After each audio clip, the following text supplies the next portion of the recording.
Hey there. So I was on the Voters Anonymous page, and James Llewellyn posted this. Now, I've had a hard time learning about them because, as you'll see, their page loads up and the things are there to look at, and then they just all of a sudden hide away, which is a bit of an issue. But I'm a little bit curious by what's meant by take back your heritage. Now, I like that they're against communism because I'm glad they're against people violently enforcing their ideas on others, because that's what communists do. And I don't think that greed is the fundamental problem, nor is the system, the political system. It's not broken at all, it's working perfectly fine. And yet, how can you say that you're against communism when you say, remember, it's not about you, and it's not about me, it's about community? That's what communism is. So then there's the quote from Benjamin Franklin, "We must all hang together, or assuredly we shall all hang separately." And by hang together, they meant be forcibly included without your consent, without regard for your consent. And then this is the statement in regard to greed. We exist in a kind of void in which individualism flourishes, and narcissism, ego, materialism, the pursuit of self, wealth, status, and greed, but nothing that moves the masses together. Well, actually, no, we don't have individualism. We have narcissism. We have ego, materialism. Actually, not even materialism, as Ellen Watts has pointed out. Because if our society was truly materialistic, we would enjoy the material things that we have. We are anti-materialistic in our collective communism. And by our collective communism, I mean society in general. I don't mean myself. I don't advocate communism. It is simply the current case. So no, individualism does not flourish. Because remember, it's not about you, it's not about me, it's about the community. Which is, again, by the way, communism.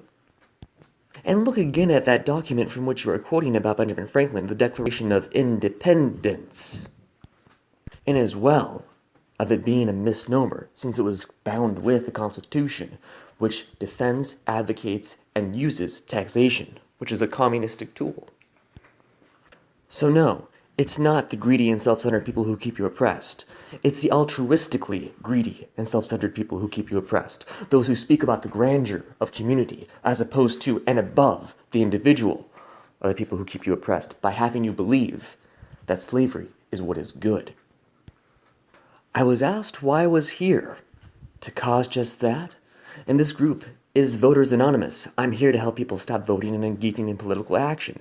The people here recognize that political action is a bad thing. They aren't saying it as explicitly as I am, but what they are saying is that voterism is an issue. It's an addiction that they're trying to get over. Voters Anonymous is a fellowship of men and women who share their experience, strength, and hope with each other that they might solve their common problem and help others recover from voterism. The only requirement for membership is a desire to stop voting in the criminal 14th Amendment system. This is a group for those who just can't help themselves. Now, an obvious failing here a bit is the definition of what voterism is. How can you say you're against it? How can you say you're recovering from it if you don't know what it is? Now, back to cause just that, what exactly is it that Frank Helderling is referencing? So here's the comment that he's referencing because it's the one that's right before his comment.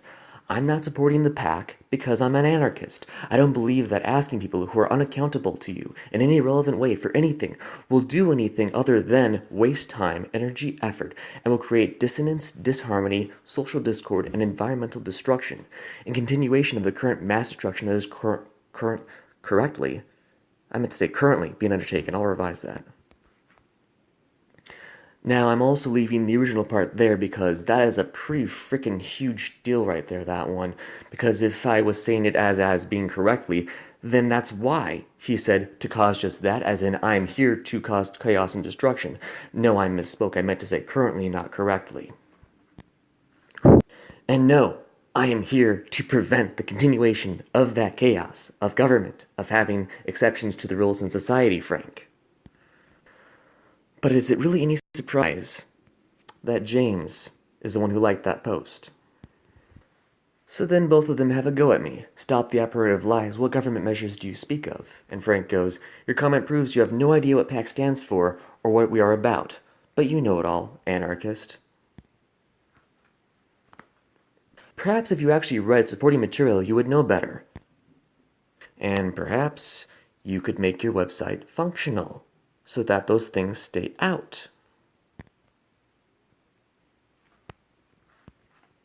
Shame on you for attempting to spread misinformation. Go spread your anarchy somewhere else. We're all full up here. And then there's a title, and I'm like, well, what the heck is this? This is a huge amount of things. Oh, here's an interesting document.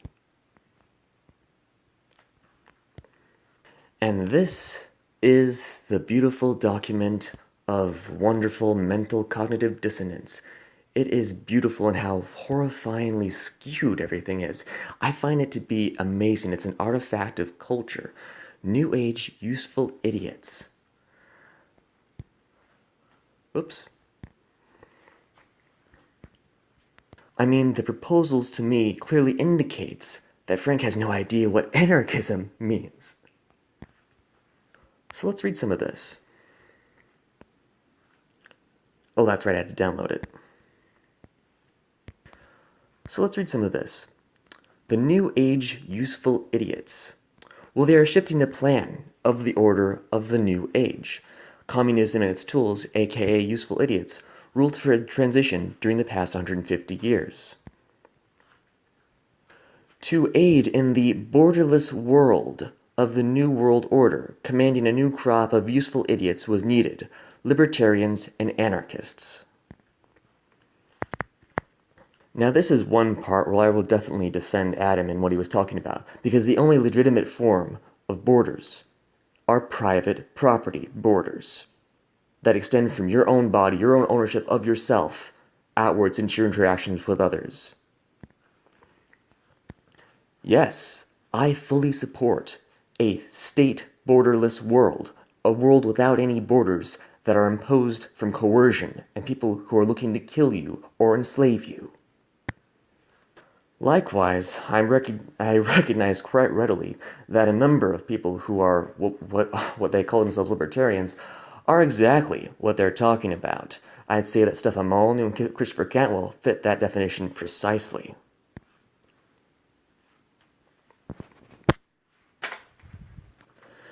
As the quote-unquote communist, why is it in quotes? Program of the Zionist, I'm against Zionism because it's the Israel state, I'm against statism, therefore I'm against Zionism faction, had been exposed, a new army of promoters was required. New programs are of purpose to keep them off point and distracted. Well, that's a really great way of doing that, by making it so you have to look around differently, and that makes you a bit distracted, which is well done, or insidiously done. I don't really know which way, but it was probably something of a mistake. I don't really know. A main objective is to keep them from working on taking the sovereignty of their countries back. Why does the sovereignty of a collectivized fiction matter? Why do not individuals matter? So yes, I most certainly do assert and defend the importance of individuality. We are each individuals. We each own ourselves. There is no forest without trees. Likewise, I argue against the mindset that individualism is the only thing that matters, because that is the denial of the world that is around us, and that other people exist around us, and that anarchy is about abundance, and living a world consistently with the rules of society, as opposed to having exceptions to the rules of society. This allows the directives of the world elites to keep moving their economic agenda forward. Well, you know what would anchor it and make it die? Is the elimination of taxation. Because without taxation, without the belief in authority, without being funded in their coercive attempts, without defending your own destruction, they cannot destroy you. A divide and conquer tactic that these useful idiot types are fed, that they are individually sovereign. Of course, in law, that is falsity. A people state in its collective is considered sovereign. Wow, so just deciding that this arbitrary thing is this way in law changes everything. Now isn't that a beautiful Trojan horse of thought there? You're gonna have to explain this sovereignty concept to me, because I've seen a number of people expressing their sovereignty and then getting their asses handed to them. You don't express your sovereignty to those who are ruling you, unless you have enough people around you who also believe that you are free. If that's exactly what sovereignty is meant to mean, it's hard to tell. The program appeals to their egos and allows them to be effectively kept out of the way. Out of the way of what? I don't understand. Please explain this further. Out of the way of making for a new world order of communism? Because I'm pretty sure that a people state and its collective is communism. This also makes them good promoters of the world collectivist agenda, because this pamphlet isn't at all saying that we need to have collectivism. Not at all, not in the least.